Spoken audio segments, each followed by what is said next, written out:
Ladies and gentlemen, please welcome Jeremy Basckin.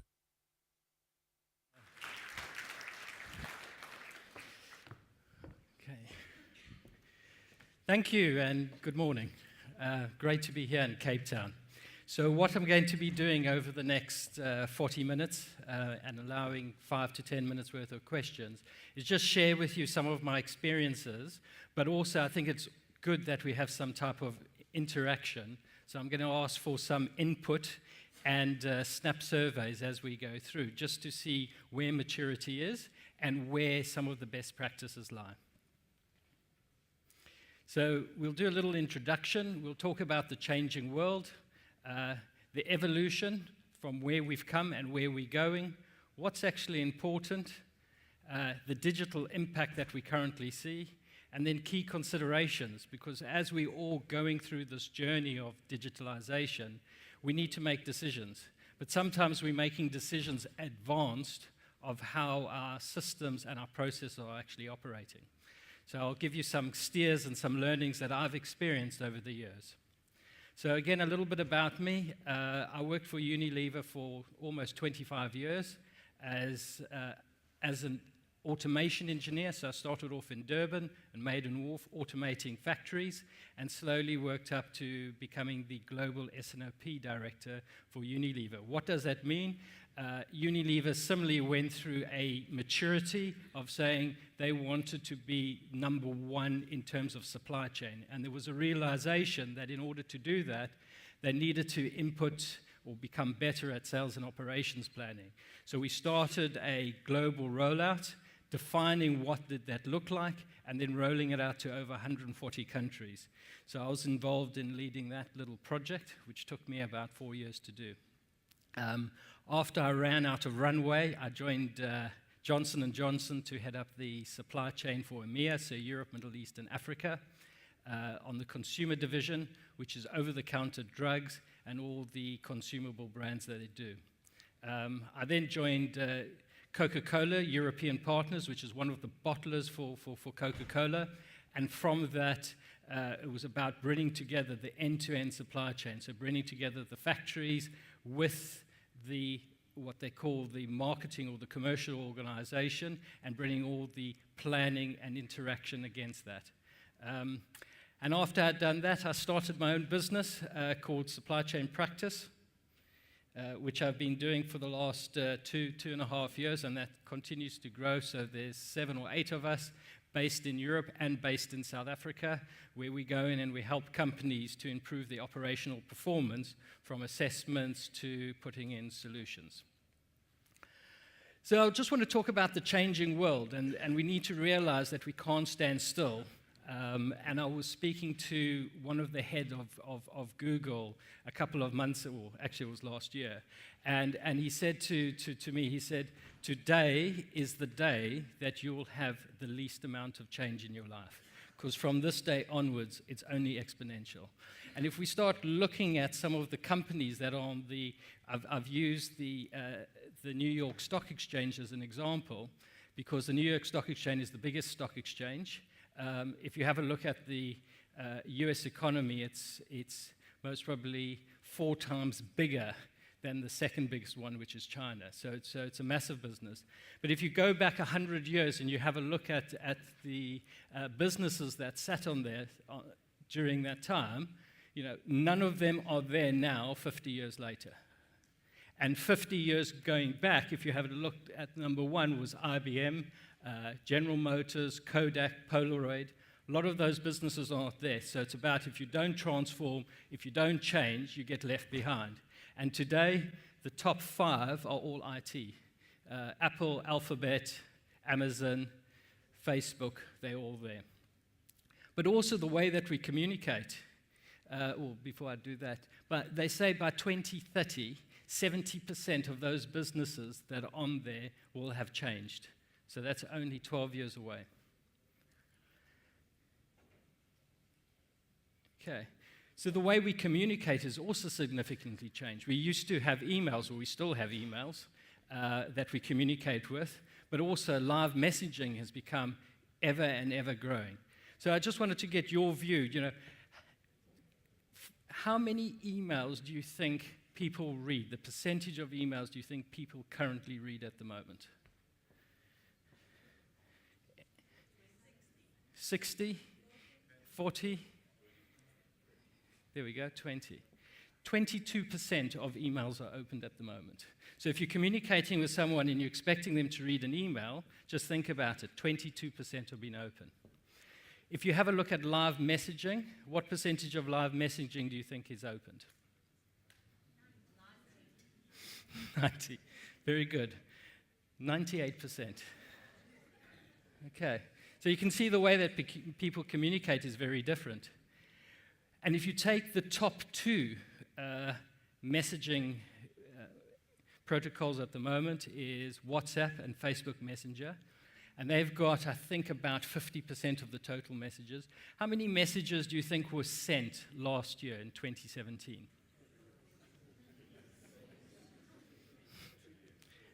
Okay, lots. 60 billion. Okay, just on those two. Just on those two. So you can see how things are moving and how rapidly things are moving. So, as I said, change is happening and it's happening very quickly. But the problem we have is, how do we change and what do we change and what do we embrace? So that's what I was hoping to do with you today, is just talk about some of the things that are going on in the supply chain and what we should focus on. So if we talk about the industrial revolutions that happened, so the 1800s was about steam and all the water-powered efficiencies that came in. The second industrial revolution was about mass production. The third industrial revolution happened in 1980, not too far away, as the digitalization. And now we're in the fourth industrial revolution. They estimated in about 2016, the fourth industrial revolution started. And this is about autonomous machines and cyber. And this is accelerating at an alarming rate. But if we then look back at ourselves and say, what do we have in our business and our supply chains from a systems point of view? We all started putting ERPs round about just before Y2K. And slowly since that, we've seen ERP systems being put in more and more into more businesses. I think one of the big challenges with ERP is that we need to have it, so everyone is now starting to put in. It'd be good to just understand in the room who here has ERP systems, with just a show of hands. Okay. So it's quite a lot of you have that. I think one of the big challenges when you put in an ERP system is that you need to have structured, you have to have processes, you have to have ways that you operate. And normally, when you're putting in an ERP system, some of those processes aren't where we would like to be. And what you then tend to find is that because the ERP isn't giving you everything that you need to operate, you have what we call workarounds. So who here has ERP systems that doesn't have workarounds? Okay. Okay. The other thing that has evolved with the ERP system is planning. It would be good to understand who has what we call advanced planning systems, or planning systems, rather than just an Excel spreadsheet. Okay, not too many. So the majority of the room is still using Excel to do their planning with? Yeah, okay. So that was the revolution that effectively happened with the ERP systems. And as you can see, we're still struggling to use our ERP systems. We're still struggling to get the basis and get our processes right. But all of a sudden, the next thing that happened was big data, technology. So we're all chasing big data, we're all chasing technology, but we haven't really made good use of our ERP systems. We haven't linked our ERP systems, we haven't got our ERP systems generating the work that we want them to do and getting the benefits out of it, and therefore we're looking at the next step. After big data and technology, the next big buzzword is called automation, or robotic automation. And again, once you start finding about what is robotic automation, it's about software being able to follow rules. So you define some rules that you are then able to automate. If you aren't able to define the rule, then you can't automate it. So again, this relies on having very, very robust processes in order to automate it. And when I get called into businesses, the majority of my time, they call me in for a problem, but actually the biggest problem is they don't have processes to run either their systems or their technology, and that creates the biggest problem of it all. So I spend about 80% of my time working on getting your processes right. The final one that we are now facing is what we call artificial intelligence. So what is artificial intelligence when we talk about robotic automation? Robotic automation is about following rules. The robot cannot create rules. When you talk about artificial intelligence, this is when artificially can start defining what those rules are. And that becomes a little bit scary, because if you look at the automation, there's a very good example in the medical journals that they're now working on. Is on average there's about 130 to 150 new medical journals that come out every week. So if you're expecting a doctor or specialist to absorb all the latest information, it's virtually impossible. But what they have started doing now is they've defined a way that they can actually capture that information into a robot. So when you go and see a doctor, which they're busy trialing at the moment, all that information, all the history of medical, plus every week those 130 journals are loaded into your information base. It then provides your doctors or your specialists, when you go in and you say, this is what I'm feeling, these are my symptoms, they just type it in, and out comes a selection that says it can be possibly of these 4 or 5 things. And then it's the doctor or the specialist role now to really interrogate which of those 4 or 5 things, as opposed to coming in and starting with a blank sheet of paper. So that's what they're starting to use, what they call robotic automation for, because we're not allowing the robot to also diagnose you. When you allow the robot to start diagnosing you, that's what we call artificial intelligence. So I hope that helps in terms of an explanation. So I just wanted to share with you a quick video of what automation is about. This video provides a short introduction into how software robots work. Robots talk to applications like Oracle, SAP, Salesforce, and others and tell them what to do. The way they do the talking makes a big difference to the level of robotic automation that can be achieved.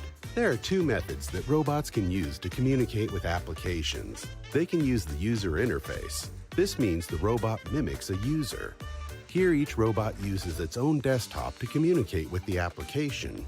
1,000 robots need 1,000 desktop sessions. This way of communication is called analog robotics and relies on the functionality of first-generation robots. The other method is through the use of application programmable interfaces. Here, the robot talks directly to applications, no desktop sessions are needed, and scalability presents no overhead. This method is called digital robotics, utilizing next or second-generation robots. Using analog robotics or digital robotics is dictated by the applications that you want the robot to control. If the application has no defined APIs, then you have to use analog robotics. This is often the case with legacy and home-built applications. If, however, the application has defined APIs, as is almost always the case with modern packaged applications and services, digital robotics has clear advantages. So, what are those advantages, and how does the robot know what to do in a process? To answer that question, we first need to define a robot. A robot contains a set of instructions to complete a specific process. Robots are data-driven, which means they need input data to perform a set of instructions.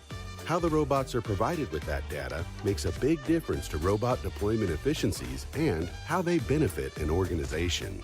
Robots that need humans to initiate them, as in a front office or service desk environment, have a limited effect on productivity. They simply help the user perform a limited set of repetitive tasks that are typically a subset of wider processes. They work in a serial fashion, one at a time, As such, typical improvements in productivity are reported to be in the 10 to 30% range. Digital robots that are initiated by other digital robots and find their own input data can work autonomously, have a greater impact on productivity levels, and can robotize complex processes. Plus, they can scale and perform as many parallel processes required to carry out a task. The only time that a digital robot involves a human is when a judgment or approval is required. These digital robots, which run autonomously, provide the highest gains in productivity and reduction in labor cost. Typical improvements in productivity are reported in the 70 to 100% range. Robotics is not a one-size-fits-all solution, so it's imperative you understand the benefits and shortcomings of each solution and realize that not all robots are created equal.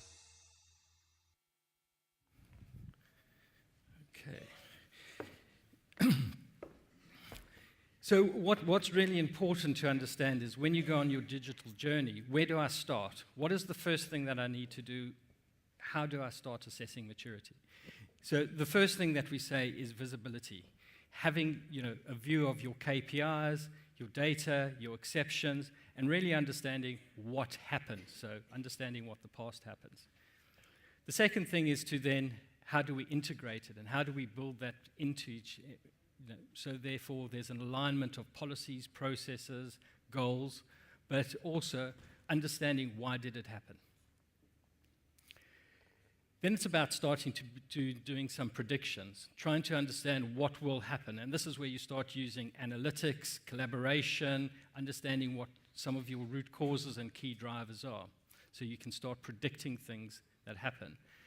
And then it's about how you shape the future. So you understand, how do I make it happen? And this is particularly around how you orchestrate things and you do scenarios and various different scenario planning. So this is what we talk about, building your maturity. And it's not, I know a lot of businesses jump in and want to do scenarios, except they don't have the basic visibility of all their KPIs to view and to make decisions with. So that's where I would advise you to start, is obviously with the visibility part. But also when you interviewed the top 200 supply chain professionals around the world, so chief supply chain officers, you asked them what were their 10 most important things that they were looking at.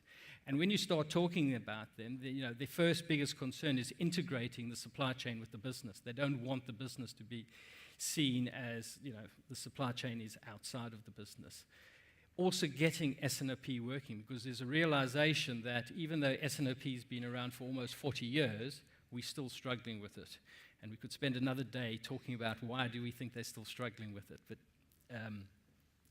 segmentation is also very important, because in terms of the product portfolio that you have, and also how you plan that product portfolio, but also what's important to the business in terms of A's, B's, and C's. We always normally do that from a supply chain perspective, what's important to us, but not necessarily important to the business. So segmentation is a key enabler, we find. Performance management and KPIs, having visibility at a flick of a switch is still high up there. Supplier management. And then we start seeing, in sixth place, digitalization starting to come in. So digitalization, working with your partners, understanding your skills, because what we're starting to learn is that, and I'll touch on it later, there's a new skill base that's required. We can't expect new results from the old world. We all need to evolve. We all need to evolve our skill base as well. Customer-facing supply chain, so how we interact with our customers, and then big data. So as you can see, the top 3 or 4 have been around for a long time. We're still struggling with it. It's still a priority. So we need to find a way that we are able to solve some of those basic challenges we still have. So if we start looking further into that and understanding what is the digital impact that we still struggle with, the first thing I always like to talk about is lights out operation. So there are a number of businesses that will have warehouses, distribution points that don't have any lights effectively in it, because it automatically loads with cranes into your pallets or unloads and then puts your product into vehicles. There's still a lot that we can do, and there's still a lot that people are working on. Available to promise. So when you receive an order, are you able to say instantaneously, I have the stock so I can promise that order? It's still a big challenge that we see in a lot of businesses. Safety stock modeling, really understanding how you model your safety stock against your demand variability, your supply variability, and your lead times that you have. And no-touch forecasting. And I'll touch again on forecasting later on, but I think what's important is that there's a realization that you can't forecast everything, but there are some things that have such a rigid pattern, it's very easy to forecast. Let that run and only adjust when necessary. And it's part of your segmentation model as well. Production optimization, there's lots of optimization tools that we currently have, and how we best get that working, we still struggle with. Control towers, we have those in place on understanding where things are coming, where they're going, have a total overview and a dashboard of your end-to-end supply chain. Big data and analytics, and demand sensing. I think you've heard a lot about demand sensing over the last few days, and also DDMRP. But I think this is really important that you understand this is the current technology that has been around for some time. We're still struggling to use. And I think it's about, use what we have, harness what we have before we start looking at what's new, what's shiny, instead of chasing that shiny ball. But some of the trends that we're starting to see come through and have been around for maybe 1 or 2 years is using the cloud for collaboration, autonomous vehicles, allocation and deployment. So what we're starting to learn now is how if you're running multi-distribution centers and you have multiple suppliers or factories, how do you dynamically start allocating and deploying your resources? There are some very fancy algorithms that are starting to come through that's driving a huge amount of efficiency. Blockchain. And I know there's been lots of presentations on blockchains, but really, if I give you an example of what blockchain can do to your supply chain and where you need to apply it, you need to be very clear about where it works and where it doesn't work. And I'm sure this is very close to everybody's heart. Walmart in the US, which is the biggest global retailer, they do something around about 500 billion turnover a year. The second biggest global retailer is Carrefour, which does about 130 billion turnover a year, and Tesco's in third place, which is 100. So it's literally 4 or 5 times bigger than the second place. Their VP of quality was reading the stats of food poisoning incidents around the world, and on average, it's about 600 million food incidents every year, which is 1 out of 10 people of the global population. So it happens to all of us. Out of the 600 million, there's just under 500,000 deaths. Okay, so this is a huge amount. His biggest concern was, if you have something in your supply chain or a product is contaminated, how quickly can you trace it? So he walked into the office one day and he said to his quality team, here's a mango I've just got. I think there's a problem with it. Trace the source for me. And his quality team came back to him 7 days later and gave him that source. Just think about what happens in 7 days if people are poisoned. You don't know which product it is. You don't know which source it is. You pull so much stuff off shelves, as we've seen with the Listerious incidents that's happened here. Huge amount of waste, huge amount of panic, huge amount of anxiety. That becomes a huge problem. So they installed a block and chain to overcome this, and particularly around the data sits with the product all the way through the chain. And they now are able to do the same product. It takes them 2.2 seconds to do. So that's just a good example of using technology for a particular problem or a particular challenge. The omni-channel, as we know, that continues to grow. I'm not going to spend a huge amount of time on that, but I think one I wanted to call out was sensors and geolocations. So there are huge amounts of sensors that we have. We all have them in watches, we have them in our cars, we have them everywhere we work. So last year there was 27 billion sensors out there, and they say by the year 2030 there'll be 125 billion sensors out there. So that's a lot of sensors, that's a lot of information. What are we going to do with that data? What are we going to do with that information? How are we going to use it? So we have more information than we need at the moment, and there's more to come. Automation technology, we talked a little bit about using robotic automations, and then artificial intelligence. So these are the emerging ones, and we just need to be careful about making sure that you get your basics right, get that working, get the best benefits, get the efficiencies out of it, and then start driving the new and emerging trends. But if we start with demand planning, because I think it all starts with demand, and understanding your demand, then you are able to run your organization a lot better from supply, distribution, logistics, everything else. Not to say, and I've been into a business where they said, actually, we can't monitor or we can't call our demand, so what we're going to do is spend all our time and effort in going to agility. So monitoring what we sold today, making it tomorrow, distributing it the next day. So it depends on what your model looks like and how that costs, but the majority of businesses, it all starts with demand. So I thought it was important to just go through that evolution, because that helps you identifying what are the tools and what are the techniques and the digitalization that I needed to do.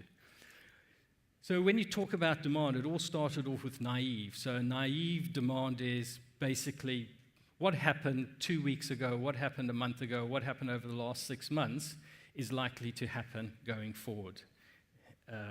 But what we started to find is that pattern didn't always follow. So we started to create algorithms or statistical models to try and see what that pattern was in terms of repeatability. But what we then also found was that actually not everything has a pattern. So we need to start segmenting it. And then once we start segmenting it, then we realize that the stuff that we can't statistical forecasting, we need other inputs, market intelligence or various intelligence for those particular demand. And then you bring that all together and you have what we call demand alignment or demand management. So as you can see, there's lots of different techniques that you start getting through. And as you get through those different techniques, there's also different tools that you can use, but more importantly, people's capability, because be able to build people's capability from going from a naive to then saying, I need you to do statistically modeling and try and find what is the right statistical model you should be using is a very different skill set that you need. So as we go on, we start seeing things like modeling. So once you start having the data, how you best model that data, how you start using it in terms of collaboration, and then the next wave we're on is effectively the demand sensing or looking at your sellout data, and then running scenarios against that. And finally is the automation. So as you can see, there's quite a high level of maturity that goes there, and against that you need a different set of tool sets to do statistical or demand alignment or scenario analysis or automation. So as you start building that maturity and understanding your roadmap, you can then start mapping what are the tools and the digitalization that I need in order to model that roadmap that you're on. But I always find that jumping from naive to automation, that's where you start having problems. Okay. And as I talked about, the mindset and the leadership needs to change as well. So the skills that we currently need in the supply chain is, we're very functionally strong, we're very focused, we're very cost-driven. We like to eliminate complexity. If things are complex, we want to take complexity out of it. We strive for functional excellence. We drive continuous improvements, but normally in the supply chain, and we internally focus. But what we're saying in the new world is we need a different skill set. in order to be successful. We need to become business facilitators, not just supply chain functionally solar blades. So that's a different skill set if you're asking your teams and your people, or even asking ourselves to all of a sudden to become business facilitators. We need to be, not supply chain metrics driven, but growth and revenue driven, total business driven. We're all in this together. Accepts complexity and eliminates complications. And strives for business excellence instead of supply chain excellence, drives business improvement, and looking at the outside view, looking at what's happening on the outside. So those are the skill sets that we need to start developing within this supply chain in order to be successful. But just trying to understand the adoption rate, and this was a survey that was done. What is the adoption rate in terms of adopting their technology? And as you can see, IT and service desk is only at 10%. Your front office is at 40%, finance is about 30%, HR 10%, and supply chain is only at 10%. And what they're saying is, if you start doing an audit, you could be around about 45% within the supply chain. So over the next 5 to 10 years, you're going to see a massive increase in terms of technology that is coming through.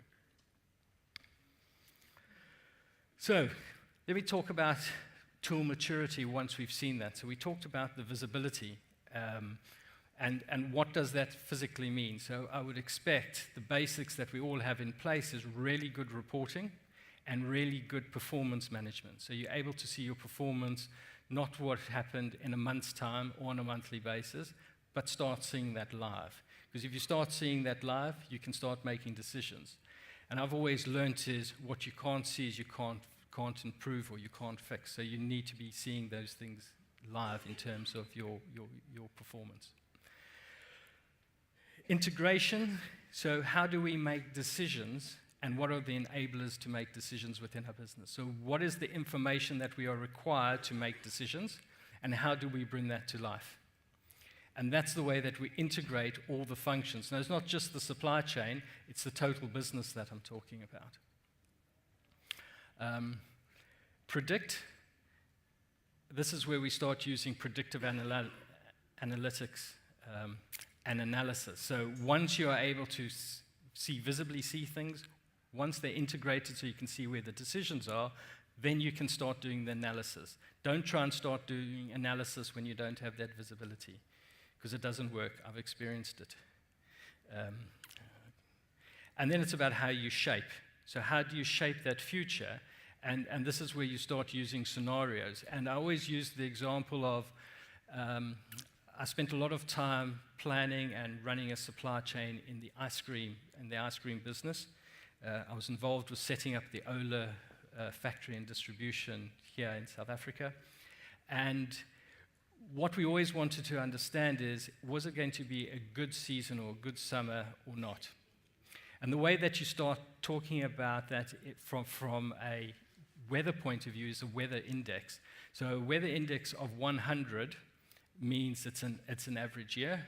If it's going to be above an average year, you'd say it's a weather index of 110 or 120, or below an average year is 90 or even 80. So how do you know what are you going to plan for as a business?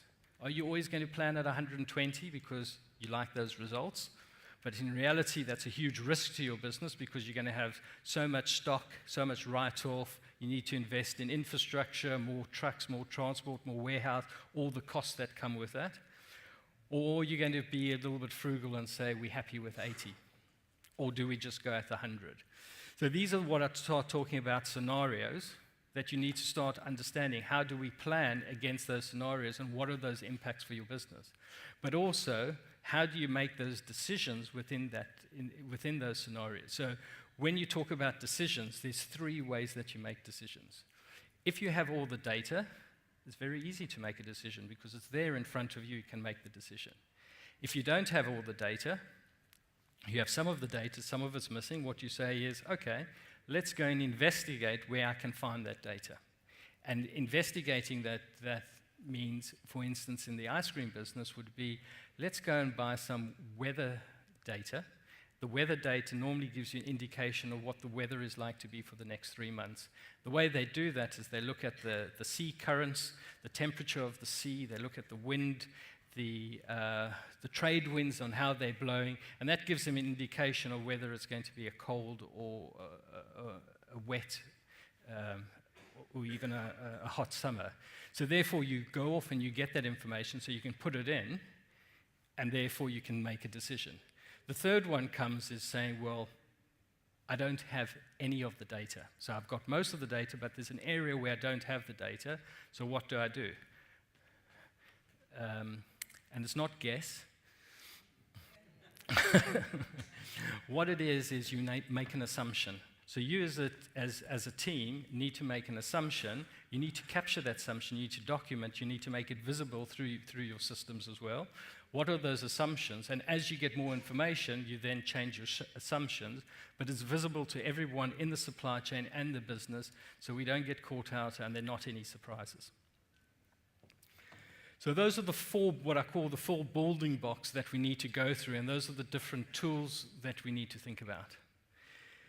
So finally, it's about, what are the considerations that you need to do? So the first thing is how to improve and create robust processes. Because as you've seen, if you haven't got robust processes and trying to put digital, because digital is effectively following instructions, you find that it doesn't work.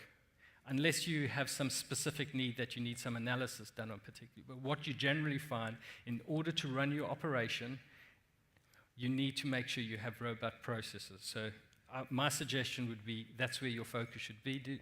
And that's where my experiences, as I said, when I get called into businesses, that's where I spend the majority of my time, is actually on the process side. The second thing is, how do we establish the new leadership mindset? Because we, as leaders of the supply chain, we need to make sure that we have the right skills ourselves. Don't point at anyone else. We need to make sure our teams have the right skills, but also we need to manage upwards and downwards as well. Because if we don't have the right skills, we're not quite sure what do we need and how do we make those choices. And then the third one is, what is the problem we're trying to solve? What is the business driver? What is the needle that we're trying to move? And only once we have defined that, then we should be going to define, okay, what is the right solution for us? Okay. And then it's about building a business case, because these things need to pay back. If we're doing it because it's nice, or it's the big buzzword, or it's the big shiny ball, and there isn't a business case, and you're not paying those benefits back, it's very, very difficult to get through. And I know the finance leads and the finance directors don't like that either, and the chances of getting money is difficult too. And then the final and most important thing that we need to think is how do you overcome this, what I call organization inertia? This is the change management. We need to talk about change management, because this is a massive change for people. They're changing the way that they operate. And my experience is people do not want to get out of their comfort zone. They do not want to change. And how do you make people change? Well, you need to share those benefits with them. You need to take them to a place where you can show them that their life becomes easier, or the benefits that they will get out of it. And then about scalability with the resistance to change. So those are the things that you need to think about when you start going on your digitalization journey. Don't just jump in at the first shiny thing because you think it's going to solve everything. There is no silver bullet out there, unfortunately. So you need to go through a process of really understanding what you need, what does the business need, how does it deliver in terms of benefits, and how you're physically going to implement it, and who's going to lead that change so people adopt it. As you can see, ERP systems have been around for a long time. They cost a huge amount of money, and we're not getting the benefits out of them at the moment because we haven't got our processes right and we haven't driven our changes. Now, I'm saying that in general, there are lots of good examples of where it does work well and where people have and leadership have taken them through that process. Okay, so I hope that was informative for you as insight of what the future should look like and what you should be looking for in terms of your digital journey. So are there any questions? Thank you.